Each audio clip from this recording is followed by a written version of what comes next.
Hello, and welcome to the training module on the OCI Compute Service. After completing this lesson, you should be able to describe the OCI Compute Service, along with the various instance shapes and images, and you'll be able to create and launch a compute instance and walk through the various features. With OCI, we offer both bare metal and virtual machines. Bare metal instances are where the customer gets the entire compute resource. This is also referred to as a single tenant model. So if they provision a bare metal instance, they literally have the entire physical resource to do with as they choose, whether they opt to simply install an operating system on that bare metal instance or install their own hypervisor and bring their own virtualization to the cloud. On the VM side, the virtual machine side, we use a hypervisor to virtualize the underlying bare metal server, allowing for the provisioning of smaller virtual machine instances. This is also referred to as the multi-tenant model, where multiple customers may have virtual machines running on top of the same bare metal instance. It is important to note, however, that even in the multi-tenant model, our security construct isolates all the resources, all the network traffic, so there is complete isolation between the different customer resources. So there's no need to worry about noisy neighbors or any sort of root attacks that might compromise a customer system. Another thing to point out with virtual machines, we don't oversubscribe. Oversubscription commonly happens with on-premises virtualization, where customers have a physical resource with a finite amount of capacity, and knowing that their workloads fluctuate, they often tend to oversubscribe or allocate more resources across the virtual machines than the underlying physical resource actually has. It's a pretty common practice and generally works okay, but that one time that all resources, all virtual machines go to vie for their allocated capacity is the time that your server crashes and you lose those instances. So with OCI, again, we do not oversubscribe. Customers are assured all of the resources that are allocated to a particular compute shape, and we never allocate more capacity than the underlying server can accommodate. Now on the bare metal side, again, this is direct hardware access with all security, capabilities, elasticity, and scalability of the Oracle Cloud infrastructure. So for workloads that are performance intensive, where the customer utilizes all of those CPU cores, all of the hyperthreading, all of the local attached storage, if applicable, workloads that might be virtualized. So the customer wants to run their own KVM or their own VMware on top of OCI, so they could use that bare metal instance to install and configure their own virtualization. Another use case for bare metal would be a bring your own licensing scenario. Some licenses require a single tenant model or even a physical bare metal host, which would be facilitated or accommodated by simply provisioning a bare metal instance.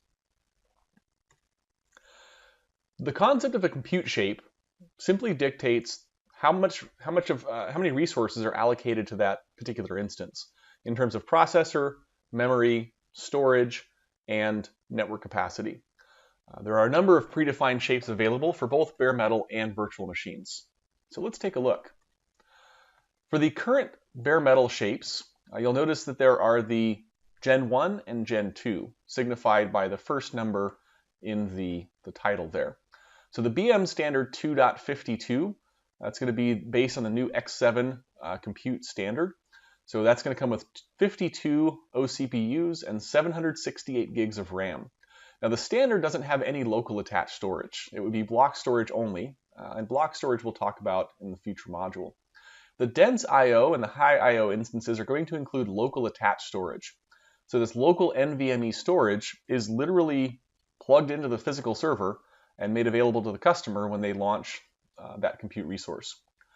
From a bandwidth perspective, all of the new X7 instances come with two 25 gigabit per second network channels. Again, as we talked about in a previous networking module, these are two independent channels. There's no bonding capability, but through the use of vNICs, a customer can allocate capacity across both channels. Also available on the bare metal GPU are the bare metal GPU shapes.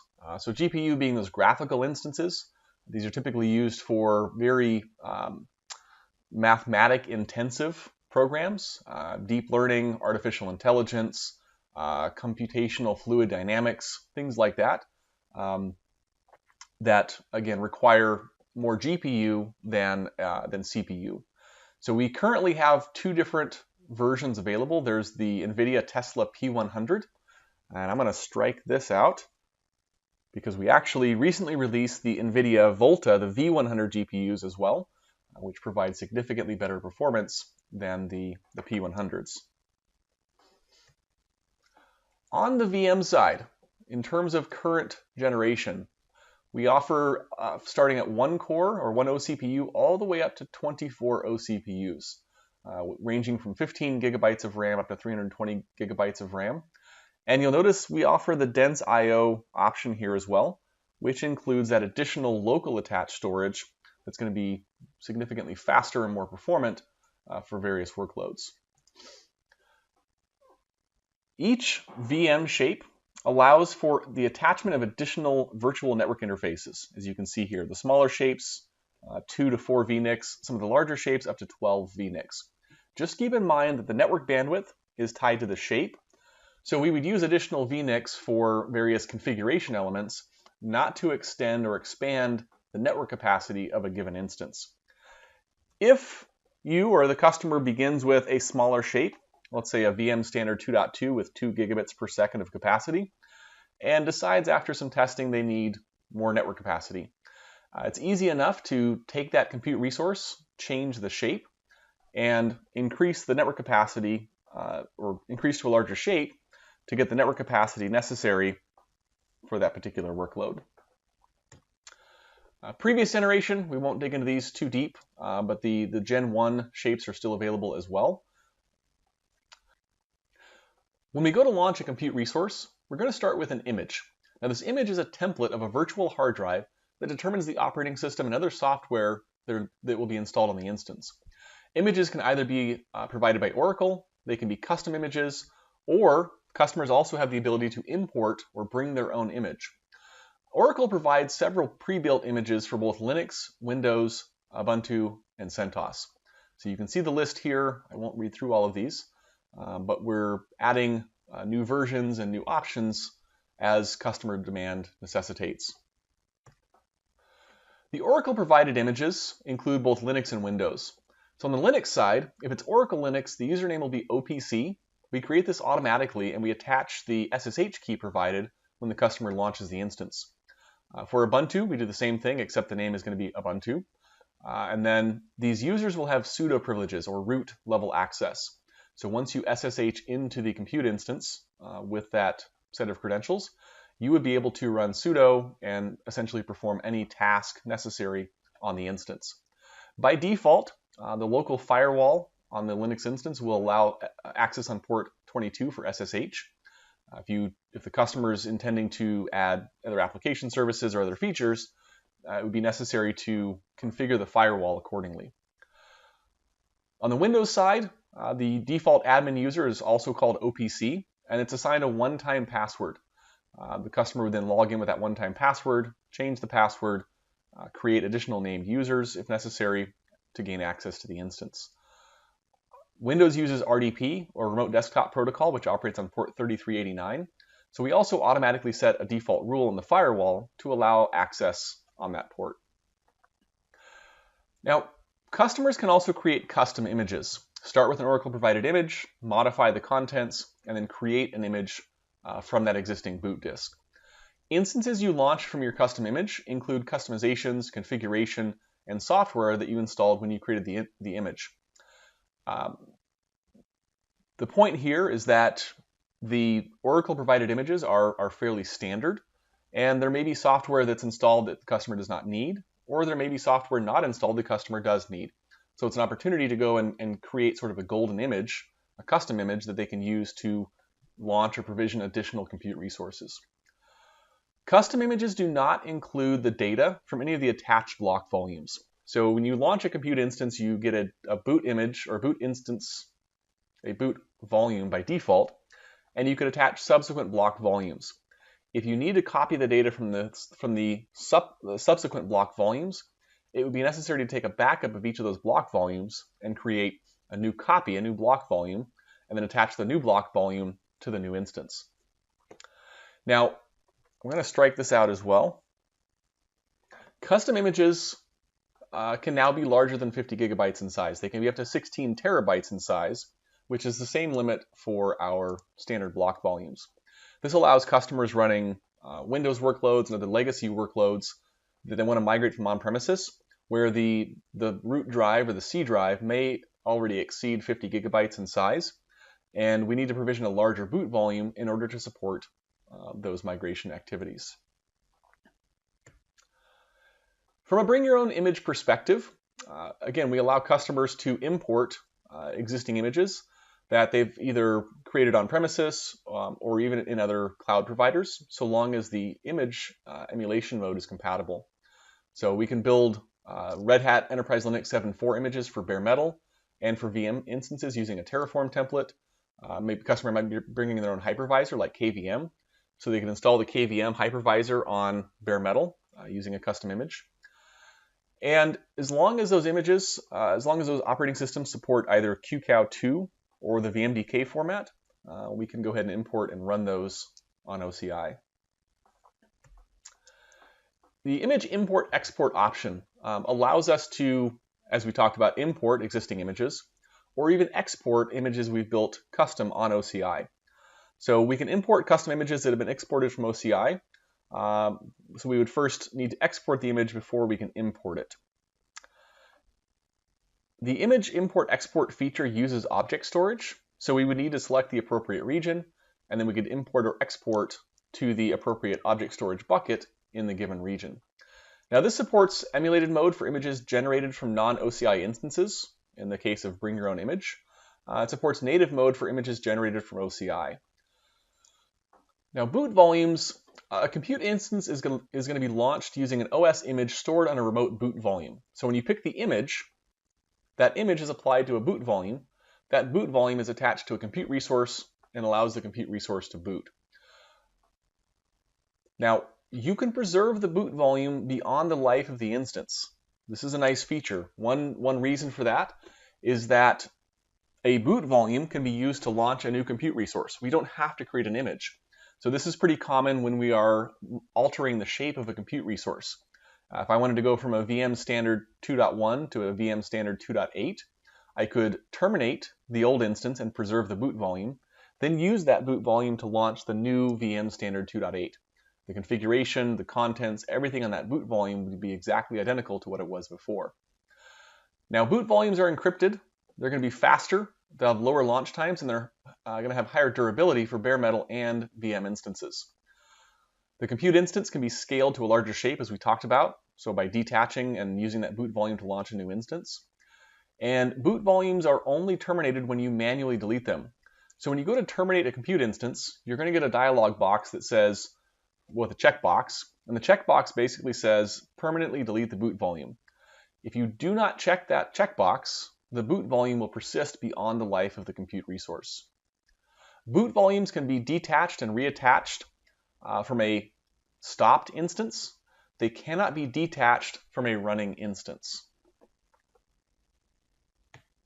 We talked about custom boot volumes. So you have the option to specify a custom boot volume size up to 16 terabytes.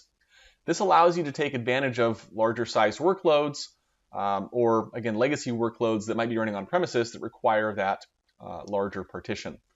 Keep in mind that for Linux-based instances, you do have to extend that root volume.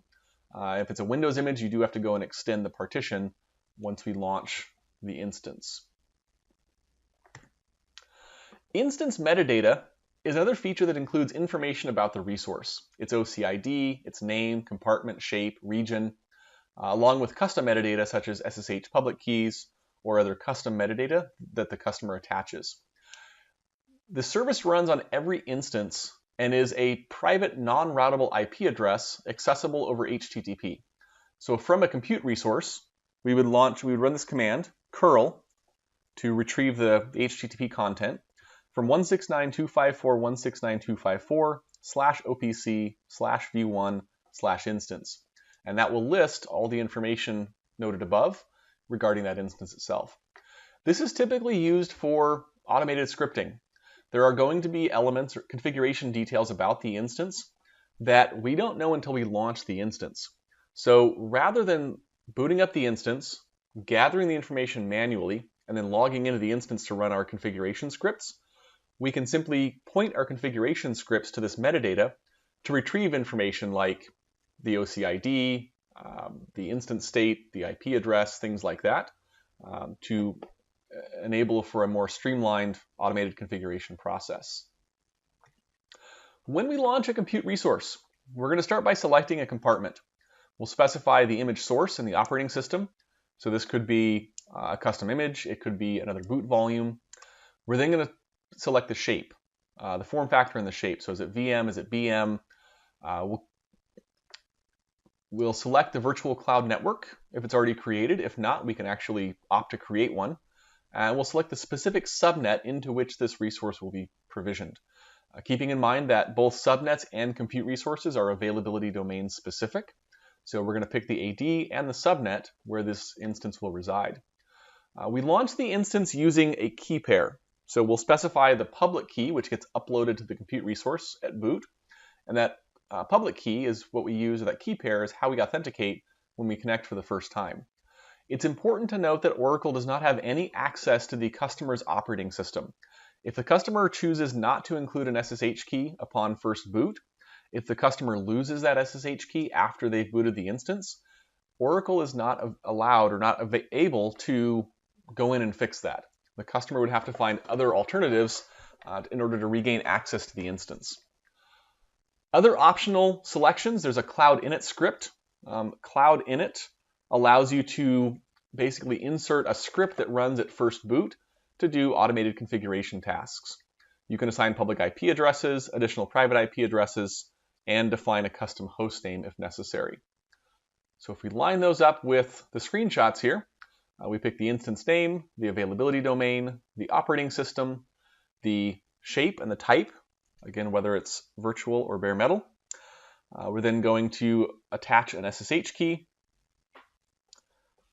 We're going to pick our VCN, our subnet, choose whether or not to assign a public IP address, and then we can optionally add tags. When we're all set, we click Create Instance, and we sit back and wait. So let's go ahead and give that a quick try. And we left off in the previous module looking at the networking components. So we're going to navigate over to Compute. Make sure I have my training compartment selected, and create a new instance. I can opt to give it an instance name, or I can simply leave the auto-generated instance label that's specified here. Again, I don't have to use names to keep track of all my resources. I can use tags for that. So the instance name may not be as important as it used to be. For this, however, we'll just call this Demo 1. We need to select an availability domain, so we'll use AD1. I'd like to use the Oracle-provided OS image for Oracle Linux 7.5. You can see there's a number of other options available if we choose. I'd like to use a virtual machine, and let's go ahead and select the VM standard 2.4. I need that 60 gigabytes of RAM for my application. We have an image version option as well, so I can choose the latest or I can backtrack to a previous release. If I want a custom boot volume size, I can select that here. Default is 50 gigabytes for Linux. Having selected my SSH key, we'll move on to select the appropriate network. We'll use the demo VCN we created earlier. We'll pick our public subnet, and I will allow it to assign a public IP address to this instance. From there, I'll click Create Instance, and it's going to take me to the detail page so I can watch the instance boot. Right now it's provisioning. That means it's going out into the infrastructure looking for a place to launch this resource. Once the boot process begins, it'll change from orange to green. It will say running, and at that point the operating system is booting up, and it takes just a couple of minutes before I can then log in and gain access to the resource. Other items that will become available as this process progresses. The private IP address will appear. There it is. The public IP address, the internal fully qualified domain name, and the rest of those bits of information. Now it's important to talk about the instance lifecycle as well. What I did is I just launched a compute resource the first time. Once that launch process is done, the instance is running, I have a couple of options. I can stop, which in most cases will essentially shut the instance down and preserve all my configuration, all my data. But then while it's not running, I'm not paying for the billing, the hourly rate for that resource. I can also reboot, which just shuts down and restarts the operating system. There's no impact to billing or data there. Or I can terminate the instance. This is going to permanently delete the instance.